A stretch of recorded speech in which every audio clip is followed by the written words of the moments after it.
সুপ্রিয় অষ্টম শ্রেণীর শিক্ষার্থী বন্ধুরা, আজকে আলোচনা করব তোমাদের গণিত বইয়ের অনুশীলনী 2.1-এর উদাহরণ নম্বর 4। আজকের 4 নম্বর পর্বে উদাহরণ নম্বর 4 নম্বর অঙ্ক নিয়ে আলোচনা করব। প্রিয় শিক্ষার্থী বন্ধুরা, লক্ষ্য করো যে উদাহরণ নম্বর 4 যে ম্যাথটা আছে, এই ম্যাথটা আমরা এই ক্লাসে কিন্তু সলভ করব।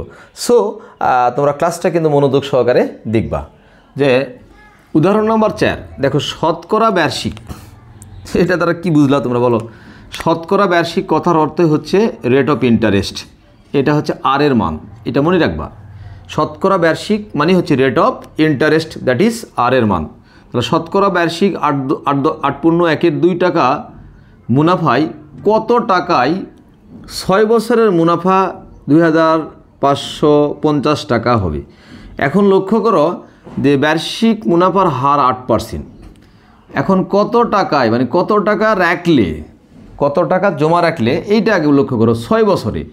এইটা একটু কল্পনা করো, 6 বছর মানে কি এন।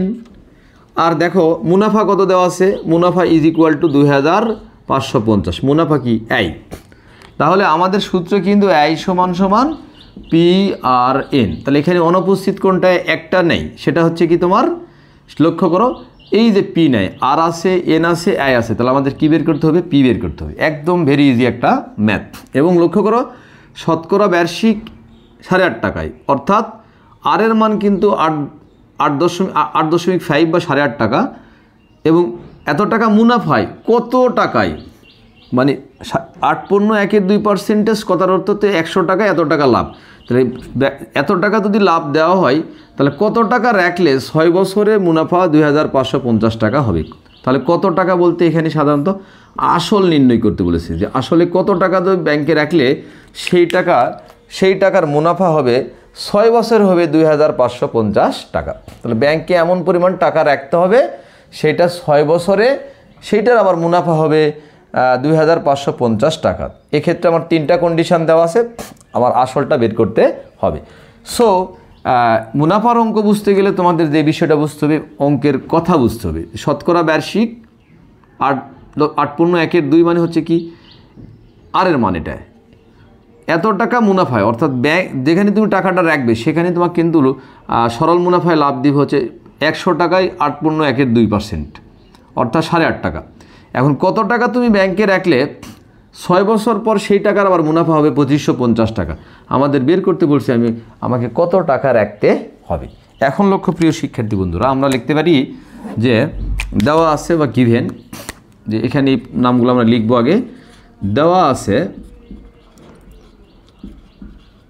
আছে সিরিয়ালে লেখো।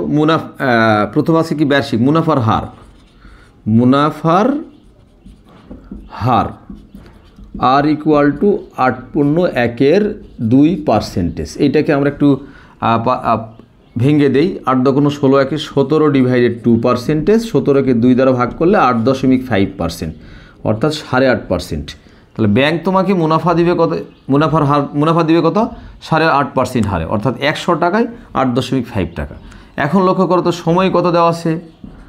সময় এন ইজ ইকুয়াল টু 6 বছর। সময় এন সমান 6 বছর। আর মুনাফা দেওয়া আছে, দেখো মুনাফা হবে কত? মুনাফা আই ইজ ইকুয়াল টু 2550 টাকা। এখন আমাদের বের করতে হবে আসল টাকা। আমি আসলে কত টাকা রাখলে আমি মুনাফা পাবো 2550 টাকা। ব্যাংকে বলো আর যেখানেই বলো, সেখানে লাভ দিবে হচ্ছে 8.5%। আর সময় কয় বছরের জন্য রাখবো? 6 বছর। আর আমরা 6 বছরে মুনাফা পাবো 2550 টাকা। আমার প্রশ্ন হচ্ছে আমাদের আসল কত টাকা হবে। সূত্র কি? একটাই ফর্মুলা। তাহলে আমরা জানি I is equal to P R N. প্রিয় শিক্ষার্থী বন্ধুরা, লক্ষ্য করো পি এর মানটা কত বের করতে হবে। তাহলে এটাকে তোমরা জাস্ট একটু ক্যালকুলেশন করো। P R N is equal to I. ওই পাশের মানগুলো এই পাশে নিয়ে আসলা, এই পাশের মানগুলো ওই পাশে নিয়ে গেলা। এখন এখান থেকে তুমি পি এর মানটা নির্ণয় করো। তাহলে পি সমান আই ডিভাইডেড আর এন। আশা করি এই লাইনটা তোমরা বুঝতে পেরেছ।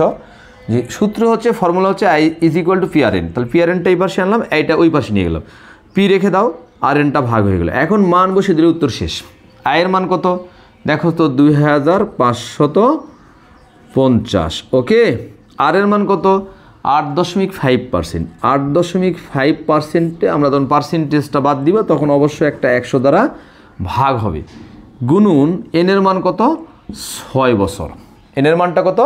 6 বছর। এখন জাস্ট এই লাইনটাকে আমরা একটু উল্টায় দিব, 2550, এই 100 যেহেতু ভাগ অবস্থা আছে উপরে গেলে গুণ হয়ে যাবে 100 ডিভাইডেড 8.5 গুণন 6। এখন তোমরা চাইলে কিন্তু ক্যালকুলেটর ইউজ করতেও পারো বা কাটাকাটি করে অঙ্কটা তোমরা সলভ করতে পারো। সেক্ষেত্রে আমার উত্তর হচ্ছে কত? 5000 টাকা। 5000 টাকা রেজাল্ট কত হবে? 5000 টাকা। তোমরা ক্যালকুলেটর ইউজ করে দেখবা। তাহলে পি এর মান কত? 5000, অর্থাৎ আসল টাকা আমরা পেয়ে গেলাম কিন্তু 5000। এইটা কিন্তু আমাদের এই অঙ্কের উত্তর ছিল, ওকে। তাহলে কত টাকা রাখা হয়েছিল? 5000 টাকা। তাহলে উত্তর হচ্ছে 5000 টাকা। 5000 টাকা আসল।